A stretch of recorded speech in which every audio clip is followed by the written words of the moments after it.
Hi, my name is Ravi Batra and I'm a doctoral student within the Environment and Global Health Subplan. Today I'm going to share my assessment of the study entitled DIS Aggregating Asian American and Native Hawaiian and Other Pacific Islander AANHOPI Adult Tobacco Use. This is related to Module 11. Let's go to the next slide. Here is the roadmap where we are covering study overview and objective, some insight from the literature, key findings and implications, my assessment per stroke guidelines, what are the future recommendation, conclusion, and last one is the references. Section 1, we are going to cover study overview and okay, here we are covering the ANOPI tobacco use. The study tobacco use among AHO population is shaped by diverse cultural, social and economic factors, highlighting the need for culturally tailored public health strategies. In this context, a group of researchers conducted this study.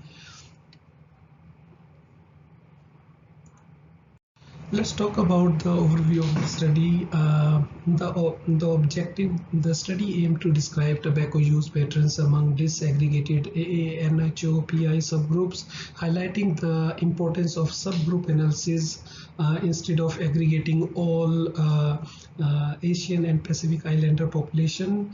With a sample of approximately 46,000 individuals, the study ensures demographic diversity, allowing for in-depth analysis of tobacco use trend across various racial and ethnic groups.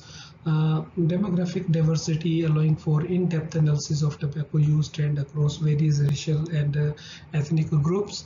The data source wave 1 2013 to 2014 of the population assessment of tobacco of health path study, a nationally representative survey with 32,320 adult respondents, including 1623 of AANHOPI origins. The path study provides extensive longitudinal data on tobacco use behaviors, attitudes and health outcomes, essentially for understanding the public health implication of tobacco consumption in US. In terms of methods, tobacco use categorized as ever used and past 30 days use for various products, cigarette, e-cigarette, cigars, hookahs, smokeless tobacco and pipe tobaccos.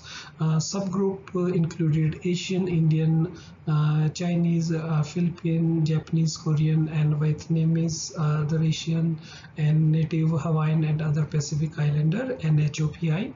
Adjusted analysis control for sex, age, education, urban and rural residence, health insurance, income and sexual orientation, and the analysis performed using SUD, AAN and BRR weight to accounts for complex sampling design.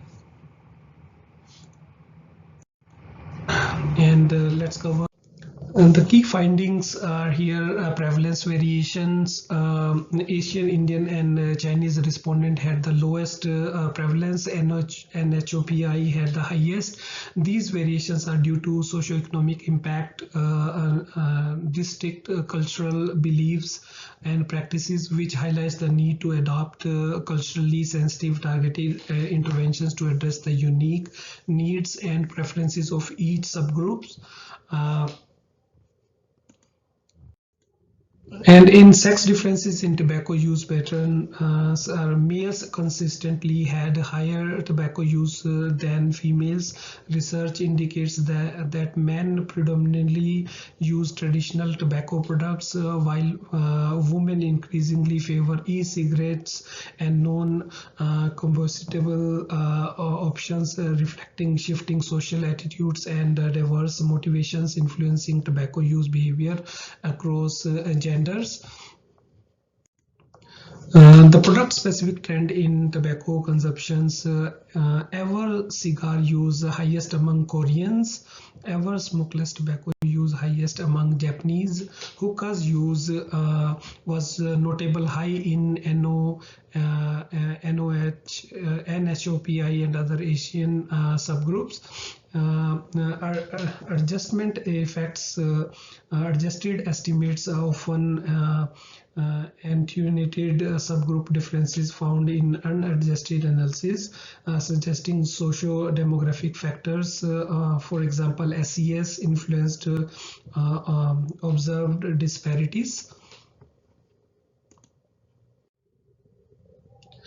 Here is the critique and future directions. This is my assessment based on the Strobe checklist. The title and the abstract, the assessment was like a clear, informative title. Abstract was summarized and very well. The background was given very nicely, methods and finding and conclusion concisely. The suggestion for the improvement is including more specific mention of the analysis approach, like adjusted versus unadjusted and sample size in the abstract. Could provide more weightage. In terms of background rationale, strong rationale for disaggregating AA and HOPI data and examining tobacco use differences. However, could briefly discuss how this addresses a gap in surveillance or policy relevance in the introduction. In terms of objectives, objective is clearly stated to describe tobacco use among AA and HOPI subgroups. The suggestion of improvement could be strengthening by stating whether the objective includes identifying socio-demographic predictors or not.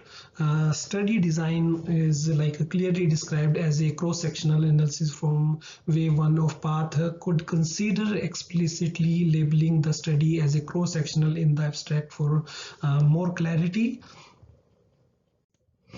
These are some more checklists related to settings. It described national path dataset collected in 2013 and 2014 with sampling methods referenced. It could add a brief discussion on context, like for example, national tobacco policies or social trend at the time. Participants inclusion criteria clearly mentioned. It is adult 18 plus from PATH who identified as AA and HOPI. The rationale for excluding multi-ethnic participation could be further explained. Variables like tobacco use ever and past 30 days is well defined. Socio-demographic covariates are listed very well. However, it could include a conceptual diagram or table showing relationship between variables and exposures and outcomes. In terms of data source and measurement, data source PATH and it rigor are described. Variables are drawn from self-reported responses. More details on reliability and validity of tobacco use measures and the language of administration would strengthen this data source and measurement. And in terms of bias, some bias addressed like small subgroups sizes could discuss potential bias due to English only administration and exclusion of multi-ethnic identities. Study size is like 1623 is AA and HOP adults and subgroup size are reported. Could provide sample size justification or a power calculation even post hoc, especially for small groups. Could strengthen this study. Quantity variables are dichotomous measures ever past 30 days are described. Could consider discussing the threshold like one puff versus regular use and its implication of interpretations. In terms of statistically methods, appropriate logistic regression controlling for SES factors, BRR weights used could include rationale for list-wise deletion and a sensitivity analysis for missing data impact. In terms of participation flow diagram, total sample and subgroup count was provided. However, a flow diagram of inclusion and exclusion, especially for subgroup, would improve transparency. In terms of descriptive data, demographics well described. Table 1 is given. Satisfied by subgroup, could consider including acculturation or nativity if possible.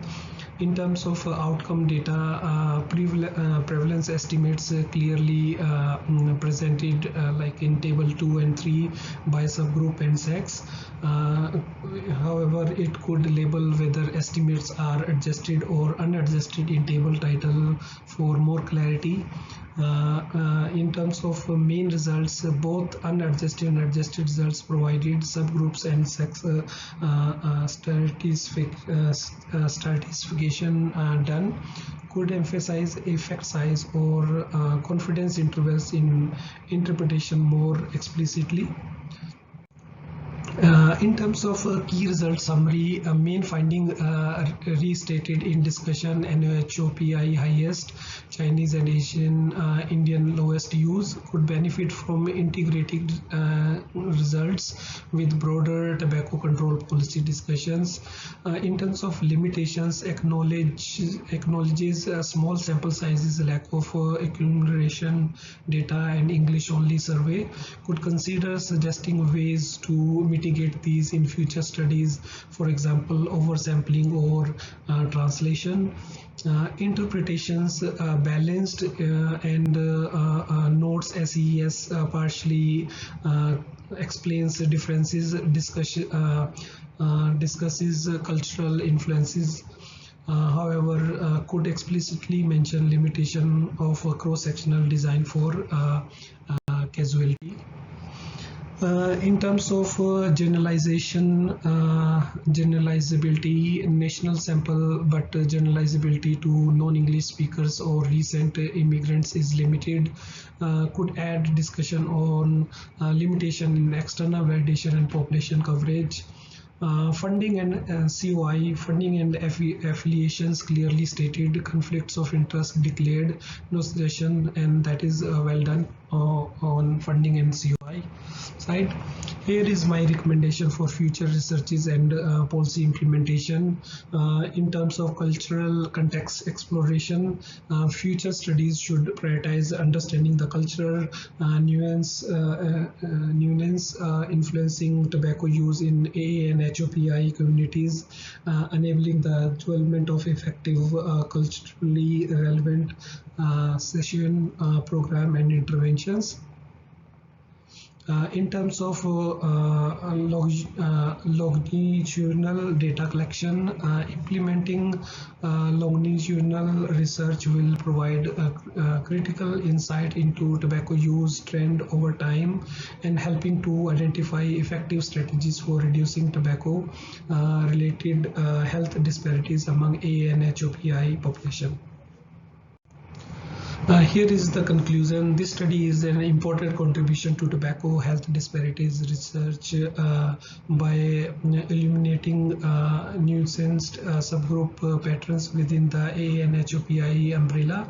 It's methodologically sound and policy relevant through would benefit from incorporating acculturation variables and community engagement or participatory methods, and more explicitly discussion on power dynamic in public health and data collection. And here are the references which I used for this presentation, and here are the questions are guaranteed in live, answer are not. Thank you very much.